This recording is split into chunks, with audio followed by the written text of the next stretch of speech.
has a League of Legends section being added. The tournament is going to be, I believe, later on this month over in San Francisco. The top 4 teams of this tournament will qualify for that. They will be playing out for, of course, prizes and seeding choices, etc., etc. But then also going out to San Francisco in order to face off in the IPL Faceoff Challenge San Francisco for over $40,000 worth of prizes. In addition to these 2 teams, Curse and Monomaniac, we have many other teams in the tournament, such as Fortnite, Dignitas, CLG Gaming, Team Legion, and Team Orbit, as well as Ordnance Gaming, among many, many other top teams. I believe TSM Evo is the only one I haven't mentioned right now.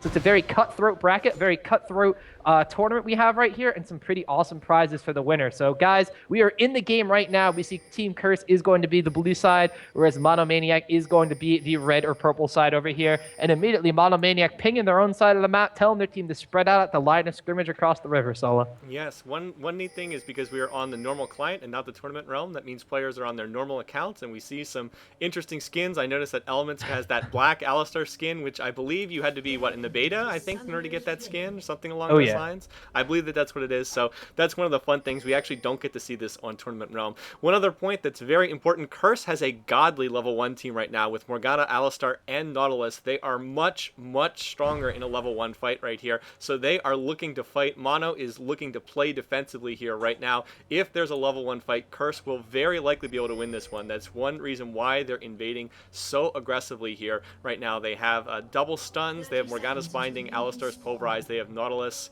His, St. Vicious hasn't picked anything, but he can grab his Dredge line if he sees anything. So that's why they went ahead and invaded. Both teams have gone ahead and warded that blue buff over on Mono's side of the map. So I don't know if we're going to see any action, but Curse will definitely be looking to force the action here because of their advantage in this level 1 fight.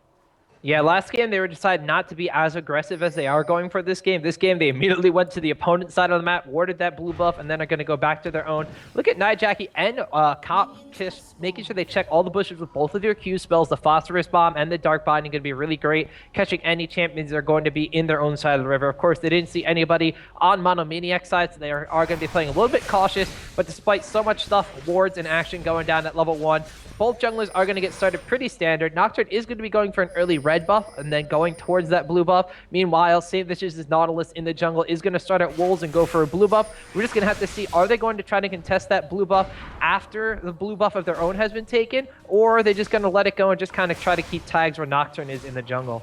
Yeah, we will have to see if there's any action over at that blue for Mono, since both teams do have it warded. So the fact that Curse at the stronger level 1 is, wow, unfortunately the Lizard did reset there, so Lexving getting set a little bit behind. Because of the level 1 advantage for Curse, that did force the action here. Normally, Nocturne likes to start at blue because of the fact that they knew that Curse would be invading. They weren't able to do that, and we actually have a 3-man gank coming in here top right now. So let's see if Hazard's going to be able to dodge this one, but he might be in a lot of trouble here. Yeah, actually, Element's not even going bottom lane yet. They must know that Alistar is missing. He's going to go with a flash and pulverize, but ooh, Hazard responding with his own flash right there. That is not only a summoner burn from the Alistar, but he's spending so much time away from his bottom lane right now. Corki's not necessarily in his happy place down there, as Patoy and Don't Mash are doing a really great job at just really zoning him out right now from basically experience as well as CS. As we see, Gray is actually only a couple CS to Corki's 9, so actually just doing a little bit more zoning than actually denial of CS right there. So even though Alistar hasn't been in the bot lane, it looks like Kop's doing an okay job by himself right there, but he is going to want Alistar on his support to help out in just a little bit. Meanwhile, we do see St. Vicious walking through the mid lane, but not too much going on. Nocturne on the other side has had to go back after that red buff did reset on him. He is going to wind up picking up, it looks like a cloth armor on top of this, and we could potentially see him going for that blue buff. This is really interesting because Curse warding that blue buff probably expected Nocturne to go there right after the red buff, or at least pick up Wolves or something on the way, but now that he's not showing up there, they're probably a little bit confused. They might be. They probably figured that he did have to go back. Just again, that level 1 pressure has definitely slowed down. Nocturne's jungling. He had to back earlier than he wanted to. It was a really nice flash by Hazard, the Irelia player. That was just that professional reflex timing right there. He saw the pulverize coming in. He flashed out of it. Curse has not given up on this, though. They are still looking to gank him up in top lane. So we do see Nautilus still hanging around, and it looks like St. Vicious is going in right now. There's a slow from the Shroud from Akali. He's going to try to go in there, but a nice stun from the Equilibrium Strike. Dredge line does land as well as Staggering Blow, but Hazard is pretty close to his own tower, so really is going to side that top lane gank. Meanwhile, in bottom lane, though, we do see, looks like Lexving is going to get spotted by a ward, so any aggression from there is going to to be halted, potentially thwarted, but at least halted for now, as he is going to go back. Did pick up his own blue buff right there. Wards by that blue buff have expired, so I didn't get a chance to see if both sides knew he was taking it or not, or if Curse is still in the dark as to where Nocturne's blue buff is. But he is actually going to be moving in for a little bit of counter jungling here. He did note that Nautilis was up top. Casseopia potentially wanted to go in there and take some of those wraiths as well. Nautilis is going to come over here and see Lexvink there, but a wraith takes the dredge line for him. Actually, no binding or pool going. Actually, the pool was actually spell shielded there by Lexvink. The binding did not, unfortunately, hit him either. I think one of the wraiths potentially got that as well, but spell shields the were knocked. blocked the dredge line that Nautilus shot out. It was blocked by the dredge line, got blocked, and then I think the binding either missed or got spell shielded there. We have some really nice micro right now from Mono, both in top lane by Hazard and there by Lexvink. So some really nice play coming out from both of them. Yes, indeed. So a very successful jungle invade for Monomaniac does steal the race away from Nautilus. Nautilus is going to have to go down here and just contend with these golems instead. So we do have a lot of excitement going on. Not too much action, not too many kills going on once again, like the first game. But we did have a very nice first blood in the last one, so we can only hope for something along the lines of that. Once again, Westray's doing the interesting thing with his top lane where he decides to go around the river and see potentially if he could place down a ward, which he does have in inventory now. And he does for the second time in a row find that Lexvink was trying to come up in the top lane for at least a little bit of a gank, so he's going to be safe from that one. He did a nice job of dodging that. He fortunately spotted Lexvink right when Lex came up there to top lane. I've been probably most impressed by Hazard, though. That Curse has been devoting a ton of time and effort to trying to kill Irelia up there in top lane. They had Alistar up there initially. Nautilus has been up there twice. So they're really putting a lot of effort into wanting to shut down Irelia, and so far it hasn't happened yet. So some really nice play there. Elsewhere on the map, it's pretty much even thus far. There's not a major advantage anywhere. Corki is slightly ahead down in bottom lane, which is also a pretty nice play on Cop's part, since Elements has been out of lane quite a bit, and Cop is actually still winning that matchup. But it's pretty even all across the map right now. There's basically no difference in global gold. It's like 100 gold, which is not really significant in any way. So it's an even match thus far. There haven't been any kills, but there have been some nice attempts, particularly by Curse. They just haven't worked out yet. But one thing that we will be seeing is the two junglers are going to be getting close to 6 relatively soon, and once that happens, their ganking power will increase a lot. So it's probably just a matter of time until we see first blood here on one side or the other. Yes, indeed. We do have a Nocturne hanging over by bot lane, so we could potentially have Lexvink coming in for a gank. There is an Elements recalling in a bush. They have that bush warded, so they know that he's not going to be staying there for very long. This could be the signal for Nocturne to go, and Nocturne's actually just going to recall himself, so no aggression coming out of there. Looks like there's an ultimate from Nidalee in mid lane. Saint Vicious very far away, though, is going to get a dredge line. Casseopia pops her paralyzing gaze, and that is a first blood. Sullla, you must be a mind reader, either that or a little bit ahead of me, because you predicted first blood popping up soon, and it is going to go towards Curse right there with a very nice kill in the mid lane. That fight was baited by Nidalee. He made it look like a bad fight. He baited that one out, and Valrose committed to the fight in mid. As soon as he committed to that fight, Saint Vicious jumped in, and all of a sudden it wasn't a 1v1, it was a 2v1. So very nicely played. Nidalee just playing a little bit of a mind game right there and allowing to come out on top. So Curse takes first blood in this game, and we'll see what kind of an advantage they can get mid.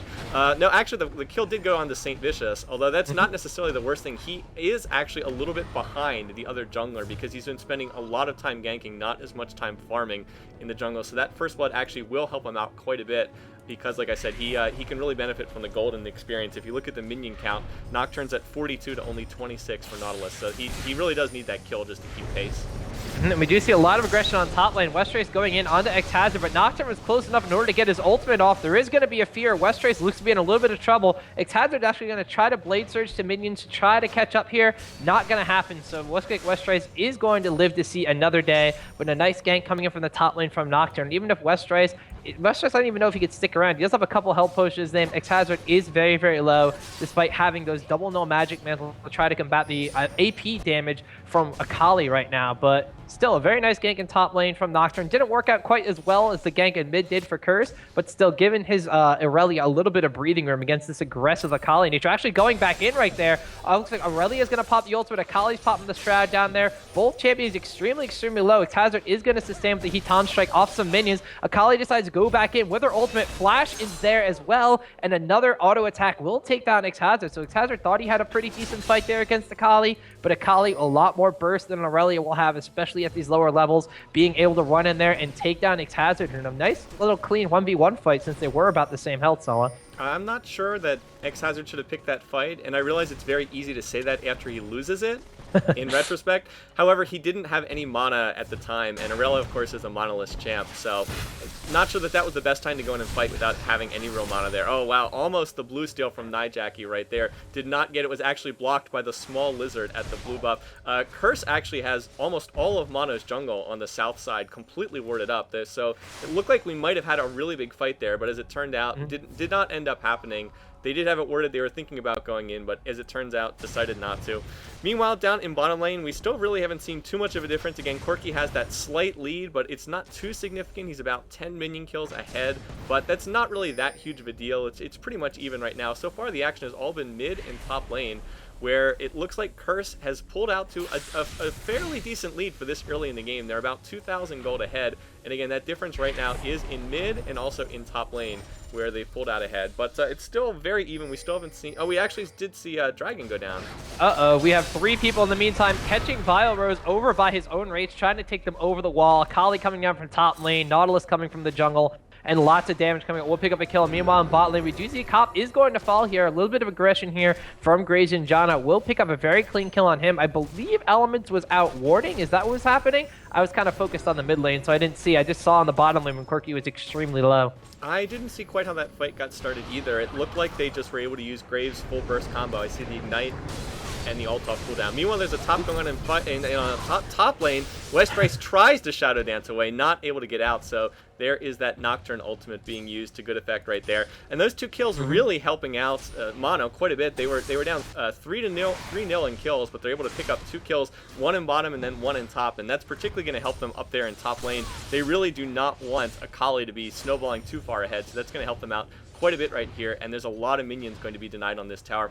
We actually did have Dragon taken by one of the teams. I believe it was taken by Curse because of their gold advantage. I actually did not see that happening live. I don't know if you had a chance to see that, Tom.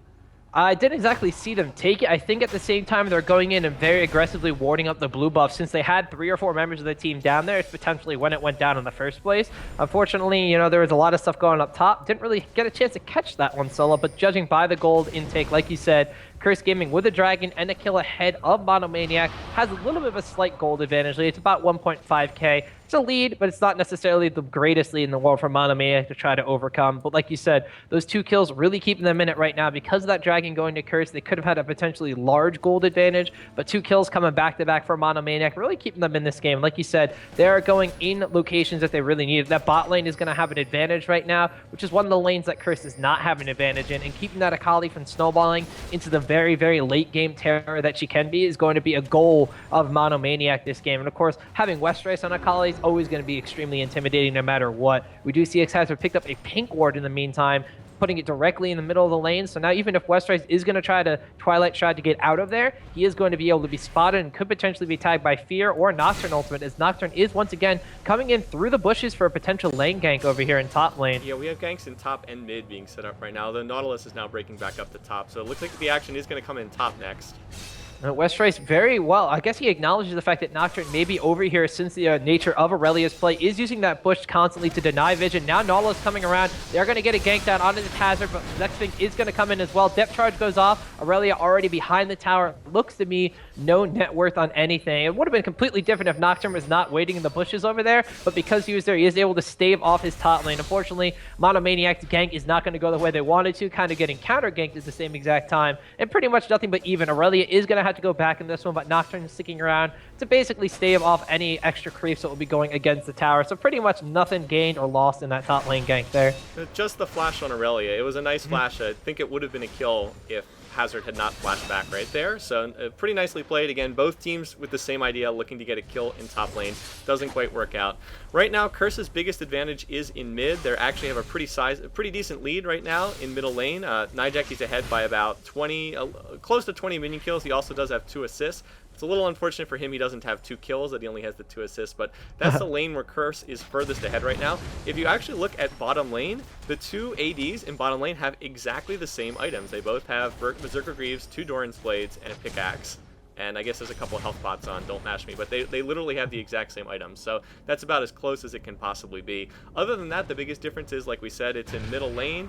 And then it's also in, I guess it's in top lane. Top's closer. It's more middle lane than anything else right now, where Curse has built their edge. That, and as we said, they did get that 1 dragon. So we will see that dragon will be up in about 1 to 2 minutes. So we will see that action again.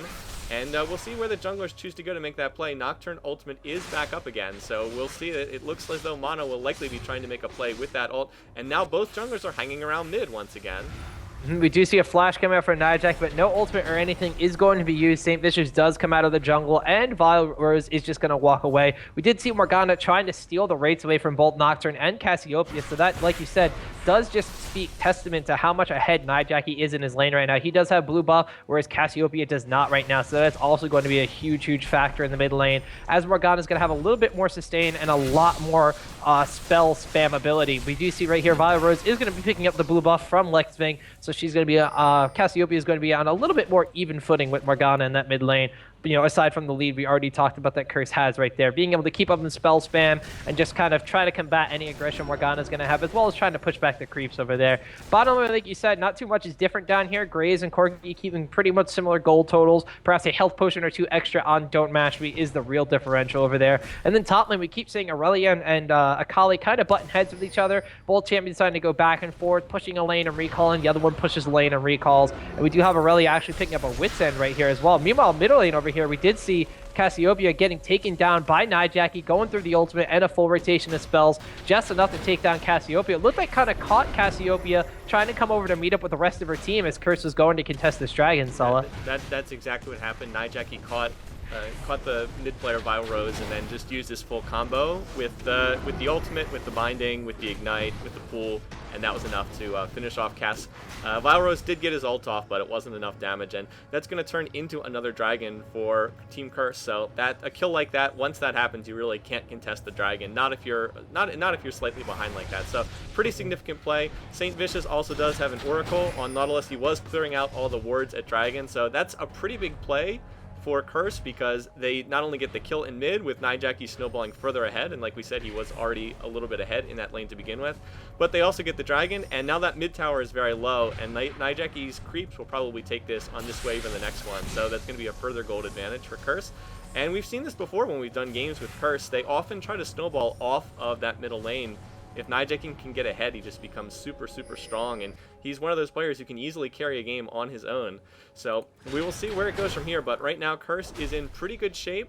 They are in, they don't have, it's certainly not too much to come back from by any means. It's only a 3,000 gold lead, but they definitely are ahead, and they have to be feeling pretty comfortable about their chances right now. Yeah, indeed. We do see the items. Meanwhile, we saw Morgana on the screen picking up an Abyssal Scepter, so she's going to have even more defenses to really boss Casseopia around. Nocturne, now I'm the one mixing up the junglers here. Nocturne's going to have to put a little more aggression on Nidalee right now, because he just really feels relatively uncontested in that mid lane. Buying the Abyssal Scepter is, like I said, going to give him ridiculous defenses against Casseopia. And in addition to that, that tower being super low enough for minions to knock down, that's going to let Nidalee come up here for a gank. We see Westrace going in onto X-Hazard. There's the Black Shield and the ultimate. Looks like Nocturne's going to try to deny a little bit of vision and go on to Akali in this one. It will let Nidalee pick up a kill on Irelia. Nocturne's going to try to kick down Westrace, but keep using that Shadow Dash to dance around the minions. Fear does go off. So does Dark Binding, but it won't be enough to actually stop Nocturne from coming in and picking up a kill. Casseopia as well coming up from the mid lane will force Nidalee to halt any aggression right here. So trading 1-for-1 in that exchange. Irelia and Akali, both top laners, are following that exchange. Now both mid lanes decide to rotate top after that fight.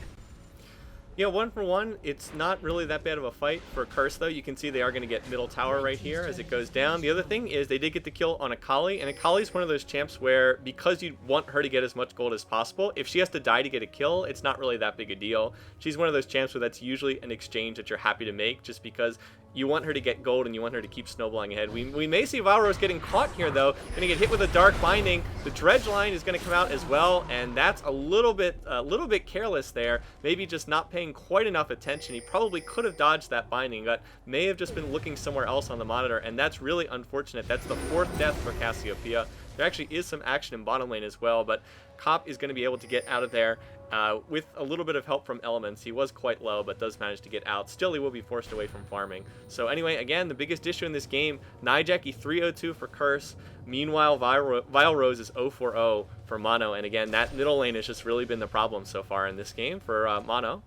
Very interestingly enough, once again, we see Nijaki in this top lane. St. Vicious, meanwhile, is just going to be sitting around here. Ooh, he is going to walk into a bush with a ward there, but a flash forward and a depth charge coming out. Now a dredge line behind this tower. There are 3 members of Curse. Dark Binding does not hit, but Akali's Shadow Dash is going to be able to catch back up. Morgana's ult is going to go down just in case. Xhazard decides he's not going to be able to get out of there, tries to take down Nautilis with him, but unfortunately not going to be enough. And now this Akali and this Morgana pick really starting to do damage to Team Monomaniac. Like you said, that Morgana is very, very far ahead, being 3-0-3. Akali at 3-2-1, being the one to pick up the kills. She's finished her Hextech Gunblade sub 20 minutes right now, so Akali is in a very, very good position. She, of course, is going to be dealing 2 different types of damage with her twin passives as well. Going to be proccing magic damage on her auto attacks in addition to magic damage from her spells. And then her auto attacks, of course, still going to be packing a punch at 149 AD. So even though Irelia has built up a Wit's End and Mercury charge against her, still not being able to negate all the different kinds of damage Akali can do in that top lane. And she's really starting to pull ahead. Like I said,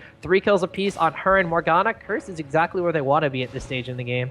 What that last little dive showed, and that was a very aggressive dive way behind the tower, what that really shows is why Nautilus is so prized in these games. That was all set up by the Nautilus ultimate. Otherwise, there was no way that that turns into a kill, but they use the Nautilus ultimate, they get that knock up, then that allows Westrice to go in with his Shadow Dash, and they're actually looking to dive Hazard once again here with another 3-man. He is not having a fun game, so yeah, here it goes again.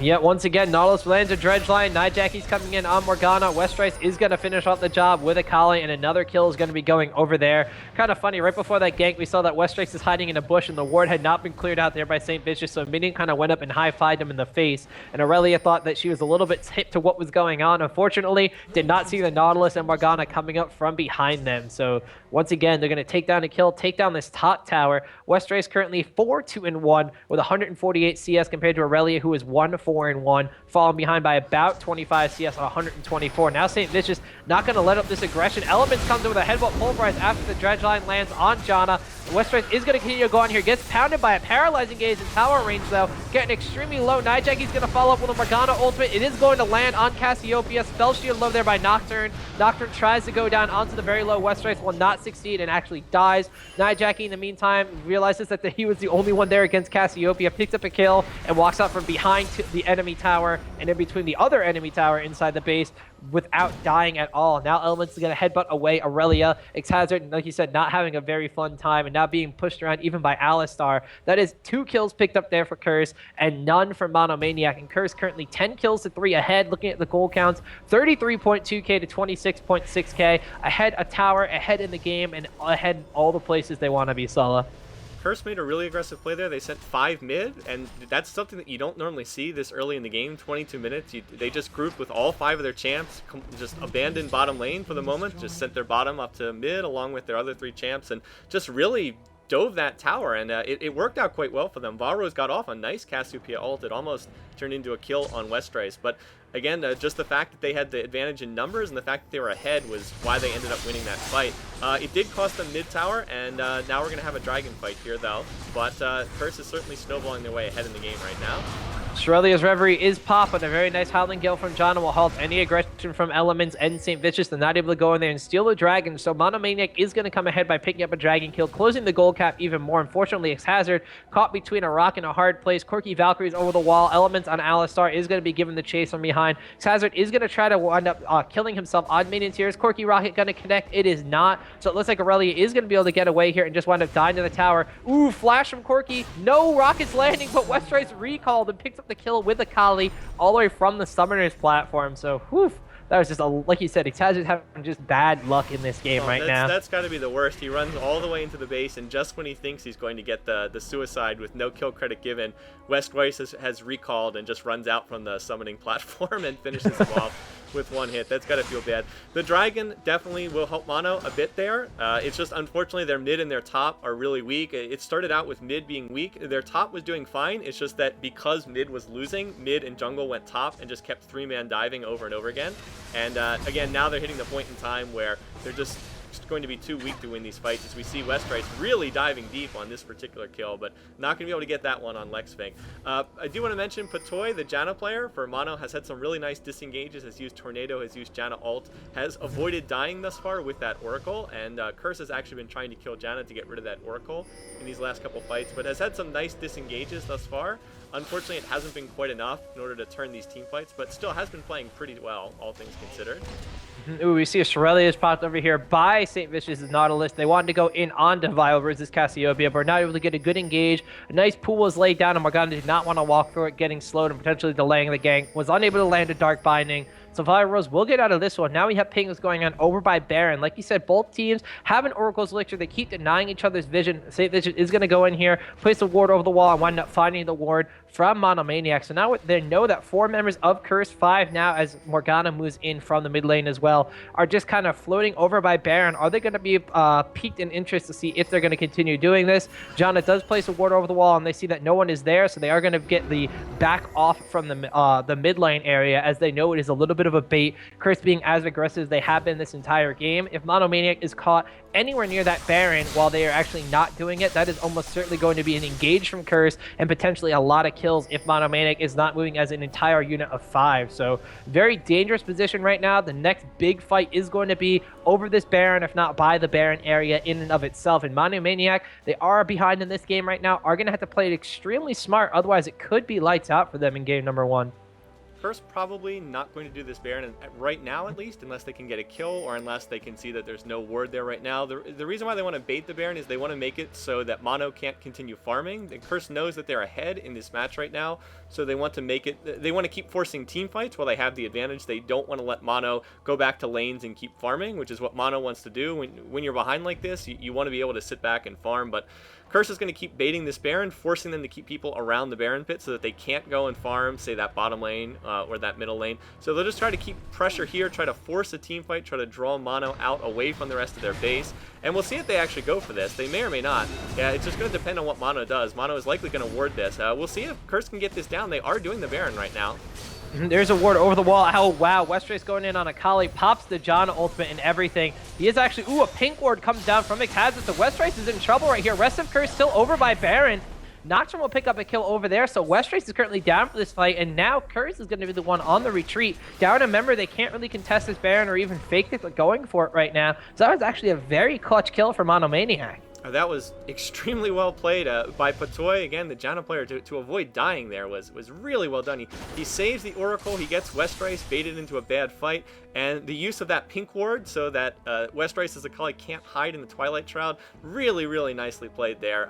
The entire team for Mono just congregates onto Westrace, and again, he's not invisible when that pink ward is sitting there, so they just burst him down. So that's really nice. It relieved the Baron pressure. It's going to get them top tower here as well, most likely, assuming that Hazard finishes it off. So that's going to help them quite a bit. They also did end, I believe they did end a killing spree on Westrace as well, so they got a nice little amount of gold. So they've closed this down to about a 3,500 gold lead. That's still significant for Curse, but they pulled back a good something along the lines of about 1,000 gold, I think, off as a result of that play. So that's a pretty nice one. We will see Curse looks like they are going to go back to what they were doing before, keeping the pressure on Baron. So we'll see Curse is right now is still stronger in a team fight, but if they take too much damage from Baron, they might find themselves on the losing end of a team fight. So we will see. This is a very aggressive play by Curse here.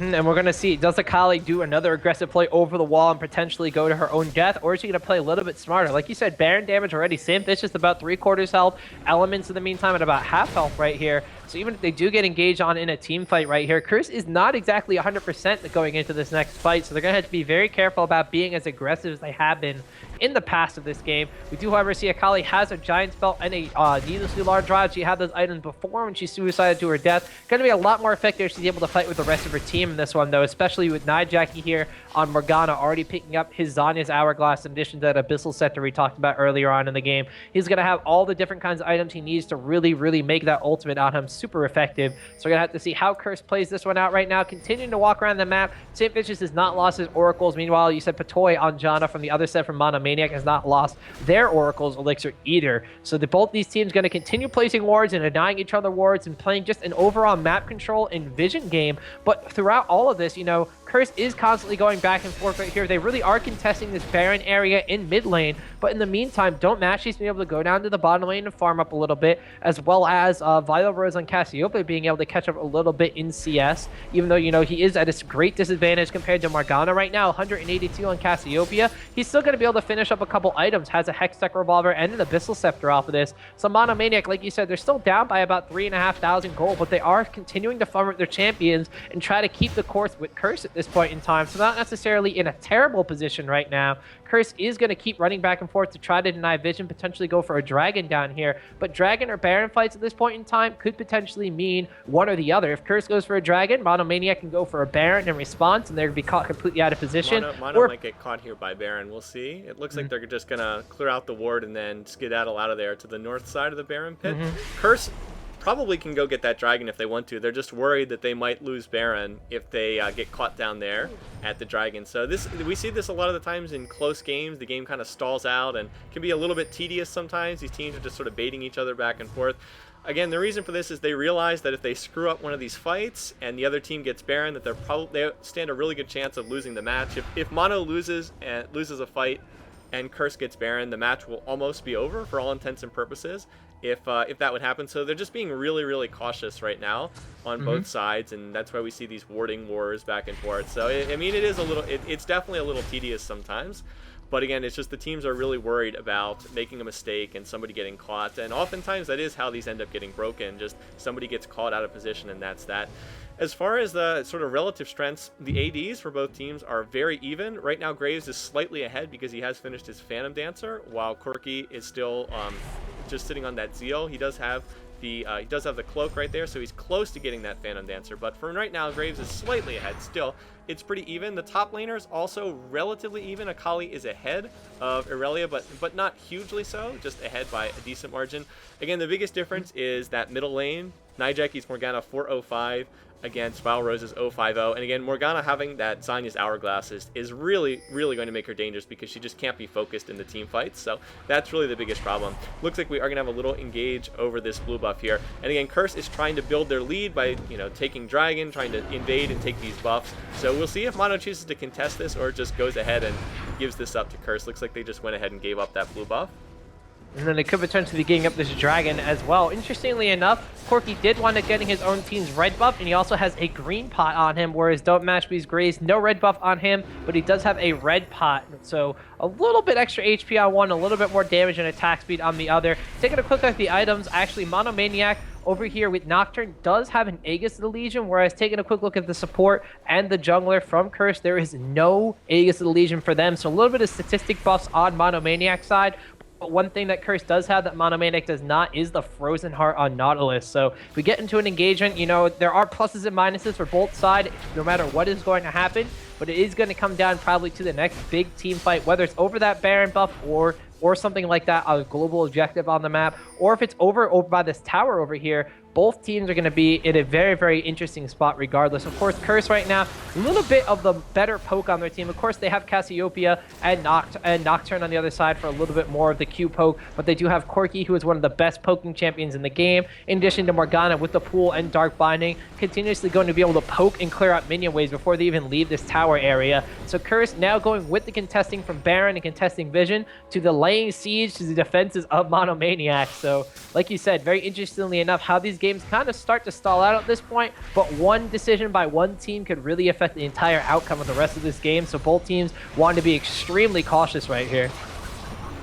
Yeah, Curse is trying to catch somebody with a Morgana Binding. That's really going to be the signal for them to initiate either a Morgana Binding or a Nautilus Dredge line. That's what they're looking for right here. Other than that, they're just kind of poking away at this tower. It's a little bit dangerous. I mean, their lead is not so big that they can just afford to dive this tower, because they could lose their lead if they screw up a fight here. In particular, if they get caught by a Casseopia ultimate. So they have to be very careful about how they do this. They could also potentially flash Pulverize with Alistar too. And we did have Irelia blowing her own ultimate to clear creeps off the tower. Looks like Monomaniac is going to back up and concede this tower to Curse. Curse now with a little bit further push into Monomaniac's side of the map, has a little bit more map presence. They do see them going immediately towards Monomaniac's red buff, going to deny them any excess resources on the map. Monomaniac is just only going to be able to push out their middle lane after this one. Curse looping all the way around over here, except for Cop. Cop's going towards the bottom lane right here. So if Monomaniac's able to identify that the AD is gone, now revealing himself, clearing out the bottom lane, they could potentially be an engagement here from Monomaniac. They could try to contest this Baron buff regardless of what's going on. It is currently a 5 versus 4 in this area. Janna is going to get caught here with a Dark Binding, almost half of her HP gone between that and the Tormented Soil. Monomaniac, though, denying vision of these wards. Cop is coming up from the bottom lane, so Monomaniac is now looking to just kind of loop back around by Baron. And once again, no one wants to be caught out of position right here because it could mean certain death for either side. Like you mentioned before, if Curse takes the certain death on Monomaniac, the game is all but over at that shot. If Monomaniac takes a certain death on Curse, then Curse is all of a sudden on the back foot after being so much ahead in this game for the up until this point. But people just recalling, rewarding up, and once again, playing it safe and playing it a little bit stale in this game right here, but you can't really fault them for what's so much at stake in these games too. Even though it's game number 1 right now, neither team wants to be the one losing 0-1 and going into a deciding game number 2. No, the team that loses game 1, I think, or the team that wins game 1, I think wins something like 70 to 80% of the time in the overall match in a best of 3. So it is very significant. Right there, everybody just decided to back off. They were all sitting on a lot of gold because both teams had been out away from their bases for a while. So you see a number of items coming in on both sides, like the Quicksilver Sash on Graves and the finishing of the Phantom Dancer on Corki, and looks like we got a Death Cap on Akali. So a lot of items getting completed because people were sitting on a lot of gold. Anyway, Curse, even though there hasn't been a lot of action, Curse has been doing a nice job. If you've noticed, they've been taking all the global objectives. They went and invaded and took Mono's blue buff. They went and took Dragon, then they went and took Mono's red buff. So they're doing a good job of grabbing what they can on the map. They did get an extra tower in mid too. So they're not doing this particularly fast, but they are sort of slowly building their advantage. They've got it up to 7,000 gold right now. So they're sort of very slowly building an advantage, and most likely they'll look to we'll see. I don't think that they can just push straight into the base of Mono now without catching someone, but we'll see if they make a play for that tower in bottom lane or one of the or that tower in top. But I would expect them to keep doing the same thing, trying to slowly build their advantage and trying to catch someone.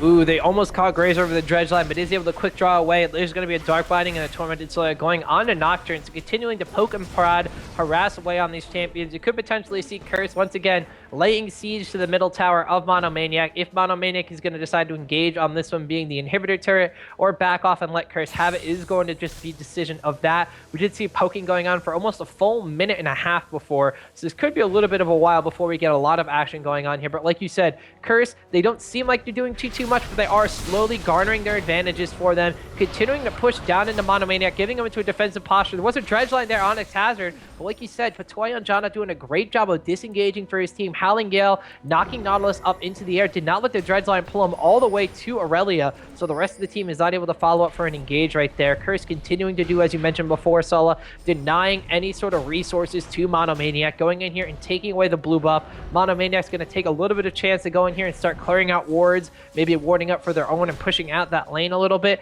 but constantly pushing and pulling, giving up one thing, taking another thing from both teams right here. And Curse still in the driver's seat for this one. Monomaniac, as you see right here, continuing to huddle around their base, only moving out as a group, being very cautious to do so, checking bushes and everything with wards and skills and abilities. They don't want to be caught right here. Curse is the one putting them in a defensive position, and if they try to be aggressive and really bite off more than they can chew, it is a game lost for them. So moving very, very cautiously. Curse in the meantime as well, continuing to stay grouped up, because even though they're ahead, if one of them gets caught out of position, that is a Baron attempt for Monomaniac. That is an attempt for them to get back in the game, and Curse does not even want to budge an inch on this advantage, Sullla.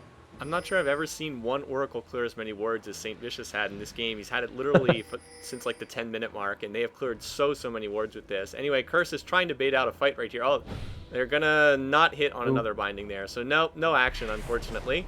If I'm Curse, though, I would not try to dive that middle tower. I feel like that's just an impatience play if they go for that. What they're doing is frustrating for them, I'm sure. I know that they want to force a fight right now.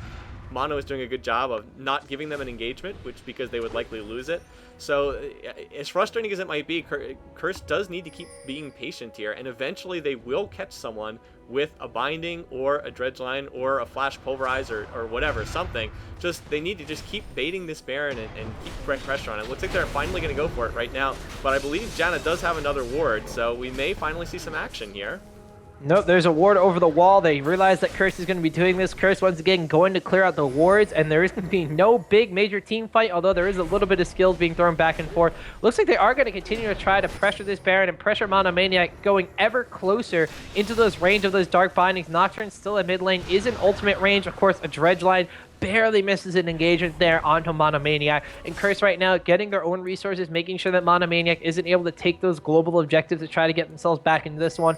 Monomaniac giving themselves some own breathing room right here as the minions have pushed all the way down into Curse's side of the map. So now Monomaniac is the one that has a little bit of an advantage over here and is pushing Curse onto defensive. This could be where Curse decides to get aggressive once again and push her advantage. Shrelia's popped defensively right there from Janna in order to get her team out of trouble and out of a bad positioning area. Now, if I were Curse, continuing to float around Baron over here is a great idea. Like you said, eventually they're going to catch someone out of position with a Dark Binding or a Dredge line or something. But I would also kind of try to concentrate my fire onto these two towers that are left exposed. Actually, two in the bottom lane and one in the top lane. By staying in top lane, you are still close enough to contest this Baron, but they have a lot more poking power on the outer turrets rather than trying to poke against Monomaniac in their own base. Right now, actually getting Baron very low. The Irelia's pop. There's the Dredge line they've been waiting for. Going on to X-Hatched Irelia. Picking up a kill. Akali is going to secure that one, so Westray's getting another kill in this game. Baron actually not even be able to regenerate his HP. They got that kill and went back there so fast.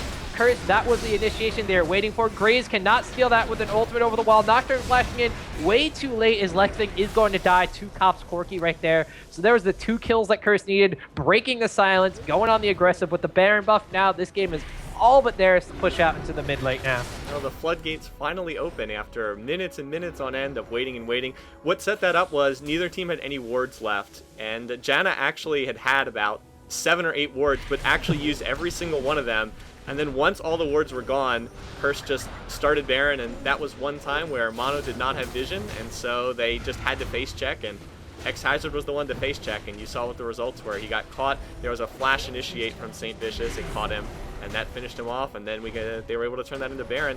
Unfortunately, Lexfink had to dive into the Baron pit blind again because they didn't have wards, and he was about a second late. When he got in there, it was already dead, and he found himself meeting 5 members of Curse with Baron buff, and that's not a good place for Nocturne to be. So, No. yeah, Curse now has seized definitive control of this game. We'll see if Mono's going to have to catch Curse making some kind of big mistake at this point, because it's now snowballed out to a 10k gold lead, and they will still have Baron for about 3 more minutes, so that's a pretty big edge. So we'll see where Curse chooses to go with it. They've already gotten middle tower and inhibitor, and they grabbed another tower on top. So right now, Curse is going to dictate the action, and we're just going to see where they go from here.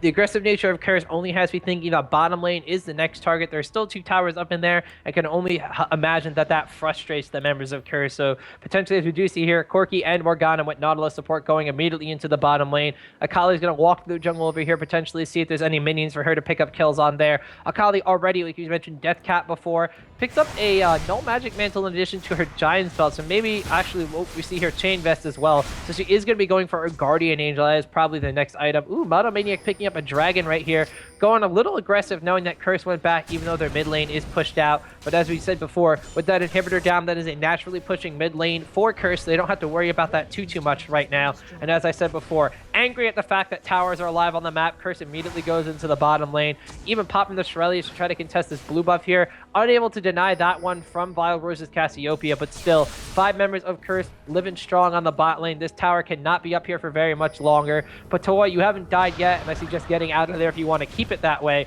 with that Oracle's Elixir. Giving up 2 towers on bottom lane to this Baron buff from Curse right now, potentially pushing in straight through the bottom lane with the mid lane. This could be the last stand for Monomaniac Esports right now. There we go. There's an engagement going down. Dark Binding, Wisp on absolutely everybody. St. Vicious in the front, taking a tower shot or 2, but no engagement from him has gone down yet. Cop continuing to poke away on the tower right here. It is shielded by Patoy. Try to mitigate some of the damage being dealt by Corki, but now once again in the poke war. Q's are flying on both sides right now, and it is all up to Curse to get that golden engagement they got by Baron again to try to go in on this tower. Well, at this point, they can just dive. Mono's going to have to make a stand here soon, or they're just going to lose all 3 inhibs, and then the super minions will just end the game. Mono's going to have to pick a fight. They're almost certainly not going to win it, but they're going to have to try, or they're just going to lose all their inhibs here really soon.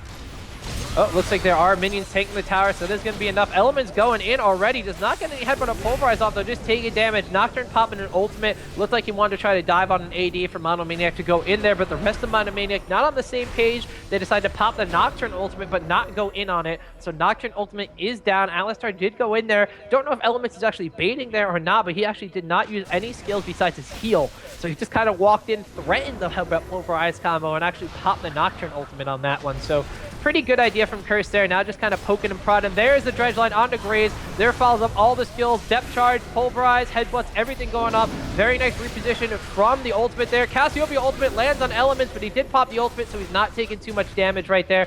Continuing to harass down. Morgana's going to get a Dark Binding and a Tormented Soil down, but the objective has been met. Curse scares Monomaniac off of their inhibitor, picks that one up, and now rotating top, the only remaining tower that is not next to the Nexus for Monomaniac on the map is Curse's in Curse sights right now. Ooh, Dark Binding goes down. Spell Shield does not land on that one. Continuing going. Headbutt Pulverize goes down on two members of Monomaniac right there. Looks like Irelias are being popped right here. Xhazard is going to try to get damage down on Cop. Cop gets extremely low. Westray's going in a little too deep as Curse is trying to reposition. Nocturne picks up a kill there. Now St. Vicious dredge line to try to get away. There's a Irelias pop by Monomaniac picking up a kill onto Nautilis right there. Baron buff had expired for Curse.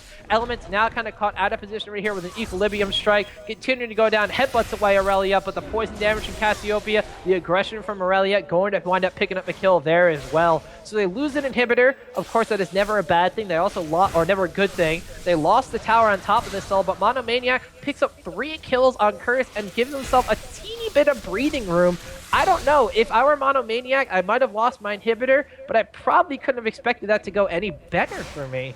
No, not really. That's going to keep them in the game for the time being, at least. And they got a really nice fight there. To be honest, in the fight under their own inhibitor in bottom lane, I thought Mono played that pretty well. They were able to disengage and get every single champion out of there. The fact that they lost their inhib there was mostly just a matter of the fact that they were so far behind before the fight even started. They actually fought tactically pretty well. And then they went back to the fountain. They went ahead and healed and regrouped. And when they were able to go back and force that initiation again, when they were all full health and full mana from getting the heal at the fountain end, Westrice, like you said, just got a little bit too aggressive, dove a little bit too deep. Again, he's next to Janna, so Janna's still got that Oracle, but Toy still has not died in this game, so he is visible in that Twilight Shroud. Ended up getting bursted down, and then it was a nice chase that managed to get the 2 real tanks on the team, St. Vicious and Elements, and finish them off as well. So the good news is Mono's middle inhib has respawned. They've only got 1 inhib down right now, which is pretty playable. When the second inhib goes down, that you're really in trouble. As long as 1's down, you're not in such bad shape. Now the downside is they have lost 8 towers. They only have their 2 Nexus turrets and the tower in top, but they're still in this game, and Baron is now off of Curse. So if Curse screws up a fight, now they're going to fight over this inhib. If Curse screws this up, then Mono might have a chance to get back in it. So we'll see what happens, but it's going to come down to this fight for this inhib. And we do see in here, it looks like a smite goes off. Ooh, Dark Binding lands on Xhazard. That wanted to be initiation, but it's not. Xhazard going to go back in there. Morgana ultimate goes on everybody. Only going to land onto Casseopia, though, as Nocturne does decide to go down, diving on the cop. Xhazard takes a lot of damage. He has to pop the Zanya to stay alive. Janna with the ultimate, saving Graze. Graze doing a lot of damage to Akali over here. We do see that, meanwhile, Corki is going to take down Nocturne over there. Akali is able to flash over the wall and stay alive. So Curse getting a kill, getting an inhibitor, now potentially rotating top once again. That went in their favor this time, as Monomaniac was not able to pull that one from behind right just now. They're going to pick up a tower here, but Monomaniac in their own base has the advantage of going back to heal and contest this top inhibitor. So losing a kill in the mid lane, losing that second inhibitor, like you said, that's going to put them a little bit far behind, exposing this top tower as top inhibitor as well. And now Curse, even though they got 3 for 0'd and took an inhibitor before, comes right back with the aggression, winds up taking down that middle inhibitor, takes out a kill on top of this, and immediately going over to this Baron buff, and this probably is going to go in favor of Curse. Monomaniac is going to try to contest it, but I don't know if it's just going to be enough from them, Sullla. Well, they're losing their base as this goes on as well. It looks like they're just probably going to be snowballed out of this game regardless, and the Baron is taken by Curse. Hazard is going to fall right there, and it looks like this is the beginning of the end. Flash pulverized from Elements, a great binding from Nijaki and Westrace. polishes it off there at the end. That last fight by the Inhib, again, it was so close to being a great fight for Mono. Nijaki was on 10% HP when he popped his Zanyas. Westrice actually got super low, but he did not end up dying. He actually did have the Guardian Angel, so it looks like he wouldn't have died anyway. But really close. They almost were able to take that fight, but weren't able to.